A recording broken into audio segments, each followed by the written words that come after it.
एक समय की बात है।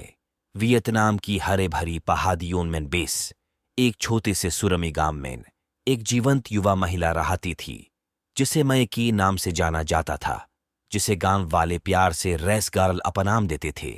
वह एक मेहनती किसान थी जो अपने परिवार के धान के खेतों की देखभाल करती थी, जो उनके समुदाय की जीवन रेखा थे। मैं कोई साधारण किसान नहीं थी। वह अपनी दयालुता, करुणा और एक संक्रामक मुस्कान के लिए जानी जाती थी, जो सबा से उदास दिनों को भी रोशन कर सकती थी।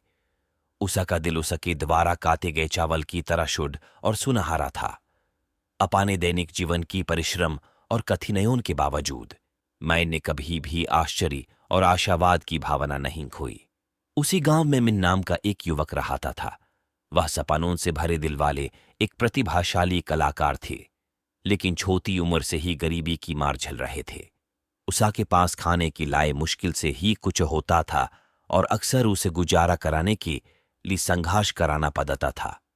वह कभी कभी एक बड़े पीठ के नीचे बैठकर अपनी घिसी पिटी स्केचबुक में गांव की सुंदरता का चित्रण करता था।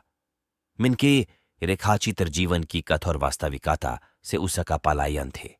एक दिन मैं उस पेड़ के पास से गुजर रही थी जहां मिन बैठाकर स्केच बना रहा था।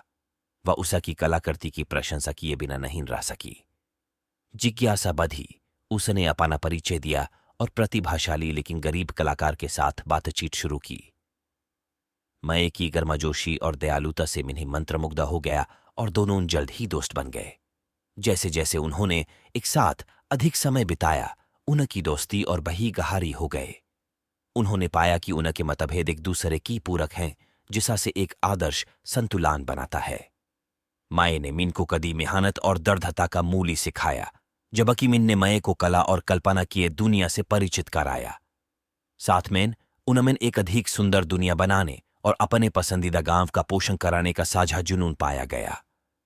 हालांकि उनके प्यार की राह चुनौतियों से रहित नहीं थी। मय का परिवार एक गरीब कलाकार के साथ उसके जुदाव को लेकर चिंतित था, जबकि मिन अपनी असुरक्षाओं पर काबू पाने के लिए संघर्ष कर रहा था। डोट इन बाधाओं के बावजूद उनका प्यार लगातार मजबूत होता गया। उना की प्रेम कहानी ने पूरे गांव के दिलों पर कब्जा कर लिया और ग्रामीण उना का समर्थन कराने आए, या महसूस कराते हुए कि सच्चे प्यार की कोई सीमा नहीं होती। मैं और मिन ने मिलाकर अपने गांव को प्राकृतिक और कलात्मक सौंदर्य दोनों के स्थान में बदल दिया। उनकी प्रेम कहानी आशा और प्रेरणा का प्रतीक बन गए, जिसा से पता चला कि प्रेम, दया और कलात्मकता किसी भी बाधा को दूर कर सकती है।